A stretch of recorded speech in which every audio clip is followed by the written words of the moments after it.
Hello friends, કેમ છો બધા? મજામાં ને? અત્યારે નવરાત્રિ ચાલી રહી છે તો ઘરમાં ચોરાફળી તો આવતી જ હોય છે. તો આજે મેં ઘરે જ આવી એકદમ ક્રિસ્પી અને બહાર જેવી તે ચોળાફળી ઘરે બનાવી છે. બધાને ખૂબ જ ભાવી, એકદમ સ્વાદિષ્ટ બની અને એકદમ આવી કુરકુરી બની, ખૂબ જ સરસ ક્રિસ્પી બની અને ખૂબ જ સરસ સ્વાદિષ્ટ પણ બને છે. પરફેક્ટ માપ સાથે આપણે જોઈશું અને એકદમ સરળતાથી બનાવીશું. તો રેસીપીને એન્ડ સુધી જરૂરથી જોજો. તો આવી ક્રિસ્પી અને કુરકુરી ચોળાફળી બનાવવા માટે અહીંયા મેં 2 વાટકી જેટલો બેસન લીધો છે અને 1 વાટકી જેટલો અડદનો લોટ લીધો છે.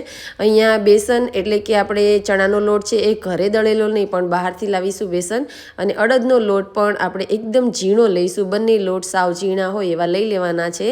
અને હવે આપણે એને ચાળી લઈએ. તો અહીંયા બંને લોટને ચાળી લેવાથી એનામાં હવાના કણ ભરાશે અને એકદમ સ્મૂધ એવો લોટ બંધાશે. લોટ બિલકુલ ગાંઠાવાળો નહીં બને, એટલા માટે આ ચાળવાનું સ્ટેપ ખૂબ જ જરૂરી છે. આપણે તૈયાર પેકિંગમાં લાવતા હોઈએ છીએ ચણાનો લોટ, પણ આપણે એને ચાળીએ તો ખૂબ જ સરસ એકદમ સ્મૂથ બની જાય છે. તો અહીંયા લોટ ચાળી લીધો છે. હવે અડધો કપ અથવા તો આપણે જે વાટકીથી લોટ લીધો હતો એ પોણી વાટકી ભરી અને પાણી લેવાનું. તો અહીંયા પાણીનું આપણે પરફેક્ટ માપ રાખીશું, વધારે નહીં લઈ લઈએ. અને હવે એમાં અડધી ચમચી અથવા તો સ્વાદ પ્રમાણે મીઠું એડ કરીશું, અડધી ચમચી જેટલા ખાવાના સોડા એડ કરીશું અને અડધી ચમચી તેલ એડ કરીશું. તેલ પણ અહીંયા વધારે એડ કરવાનું નથી અને ખાવાના સોડા પણ હાફ ટીસ્પૂન આપણે અહીંયા એડ કરવાનું છે. અને હવે બધું સારી રીતે મિક્સ કરી દઈએ. હવે ચાળેલા લોટમાં વચ્ચે આવી રીતે એક ખાડો કરી લઈશું અને એની અંદર બધું પાણી નાખી દઈશું. તો મિત્રો એકદમ સરળ માપ છે, આમાં બિલકુલ આપણાથી બગડશે જ નહીં. એકદમ સરળ માપથી આપણે બનાવ્યું છે એટલા માટે. હવે આપણે આનો કઠણ એવો લોટ બાંધી લઈશું. આટલા પાણીથી કઠણ લોટ બંધાશે અને ચોળાફળીનો લોટ કઠણ જ હોય છે, ઢીલો બિલકુલ નથી હોતો. એટલા માટે આપણે હવે વધારે પાણી એડ કરીશું નહીં. જો તમારે બાઇન્ડિંગ કરવામાં પ્રોબ્લેમ થતો હોય તો તમે 1 અથવા 2 ચમચી જેટલું પાણી આમાં વધારે એડ કરી શકો છો. લોટ ઢીલો ન થઈ જાય એનું બિલકુલ ધ્યાન રાખવાનું છે.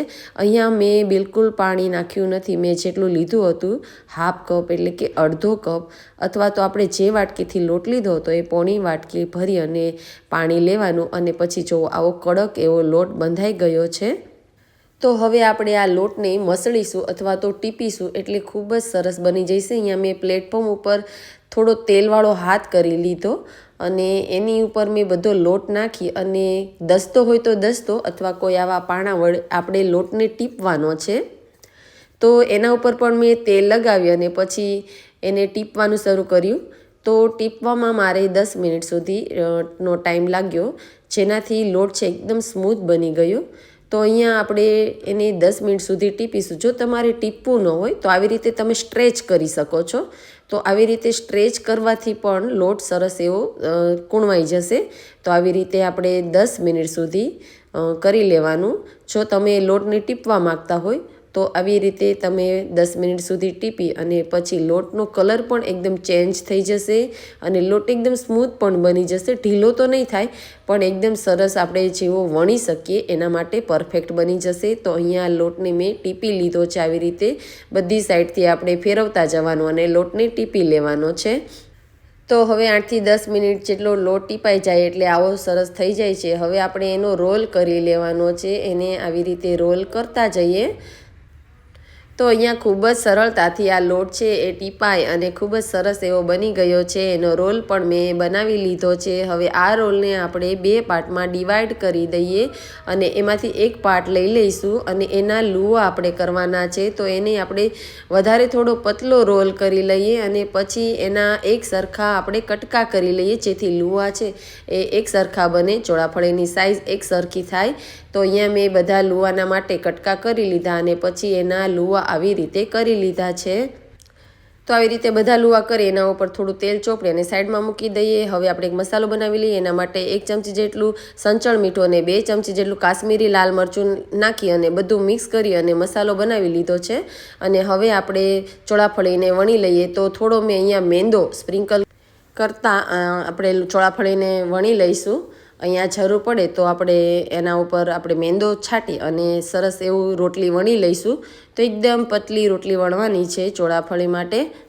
તો અહીંયા એકદમ પતલી રોટલી વણાઈ જાય પછી એને આવી રીતે કટિંગ કરી લેવાનું છે. તો એના માટે મેં પીઝા કટરનો ઉપયોગ કર્યો છે. તમે ચાકુથી પણ આવું કટિંગ કરી શકો છો. તો હું તમને અલગ અલગ શેપમાં બતાવીશ કેવી રીતે ચોળાફળી બનાવી શકાય. તો આવી હવે એક પટ્ટી છે એને લેવાની અને પહેલાં આપણે ચેક કરી લેવાનું તેલ ગરમ છે કે ને. એકદમ તેલ ગરમ હોય ત્યારે આપણે ચોળાફળીને એમાં એડ કરવાની છે. તો તમે જોશો કે ચોળાફળીને નાખતાની સાથે જ તે ચોળાફળી ફૂલી અને ઉપર આવી જાય છે. હવે તમે ગેસની ફ્લેમ થોડી લો કરી એટલે કે મીડિયમ ફ્લેમ કરી અને પછી એને બંને સાઈડથી તળી લઈશું. અને હવે આવી રીતે આપણે બધી પટ્ટીઓ છે એને તળી લઈશું. તો અહીંયા ગેસની ફ્લેમ મીડિયમ કરતા જઈએ અને બંને સાઈડથી સારી રીતે તળી લેવાની છે, જેનાથી એકદમ ક્રિસ્પી બનશે. તો છે ને એકદમ સહેલી રીત ઘરે જ આપણે ઢગલો ચોળાફળી ખૂબ જ ઓછા લોટમાં બનાવી શકીએ છીએ. તો અહીંયા ચોળાફળી જ્યારે તળાઈ જાય ત્યારે એને બહાર કાઢી તરત જ એના ઉપર જે આપણે મસાલો બનાવ્યો છે એને સ્પ્રિંકલ કરી દેવાનો. તો એકદમ ગરમા ગરમ કુરકુરી એવી ચોળાફળી આપણી બનીને તૈયાર થઈ ગઈ છે. હવે હું તમને બીજી રીત અથવા તો બીજો શેપ પણ કરીને બતાવું છું. એનાથી પણ ખૂબ જ સરસ અને ટેસ્ટી. આમાં સ્વાદમાં તો કોઈ ફેરફાર નહીં થાય પણ અલગ અલગ શેપમાં આપણે બનાવી શકીએ છીએ. તો એના માટે મેં ફરી એક રોટલી વણી લીધી છે.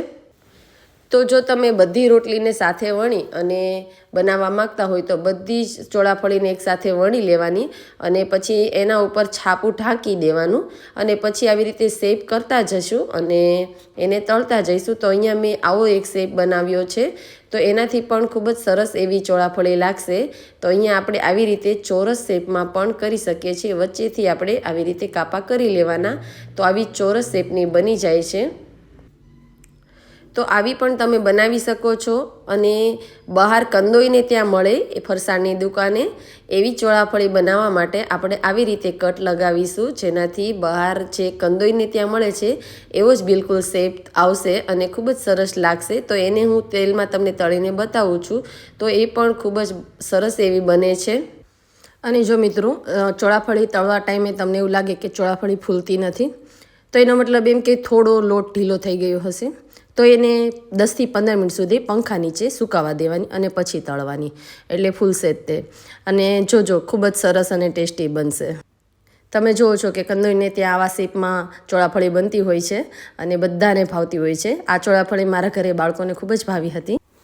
તો આવી રીતે મેં બધી ચોળાફળી બનાવી લીધી. એના ઉપર મસાલો છાંટી દેવાનો તરત જ અને જુઓ એકદમ ક્રિસ્પી અને કુરકુરી બનીને તૈયાર થઈ ગઈ છે. તો નાના મોટા બધાને ભાવે એવી આ વાનગી ચોળાફળી ખૂબ જ ઓછા ખર્ચે ઘરે બનાવી શકાય છે. તો જરૂરથી ઘરે એકવાર ટ્રાય કરજો. વિડીયો ગમ્યો હોય તો લાઇક અને શેર કરજો. ચેનલમાં નવા હોય તો ચેનલને સબસ્ક્રાઈબ કરી લેજો. તો ચોળાફળીને જોઈશું આપણે. તો એકદમ ક્રિસ્પી બની છે. તમને બધી ચોળાફળીમાં અવાજ આવો જ આવશે. જુઓ તમે એક એક ચોળાફળીને આવી રીતે કટ કરશો તો એકદમ ક્રિસ્પી અને કુરકુરી બની છે. બધાને એમ થશે કે બહારથી જ લાવ્યા છો એવી બનશે. તો હવે મળીશું મારા નવા વિડીયો સાથે. ત્યાં સુધી આવજો.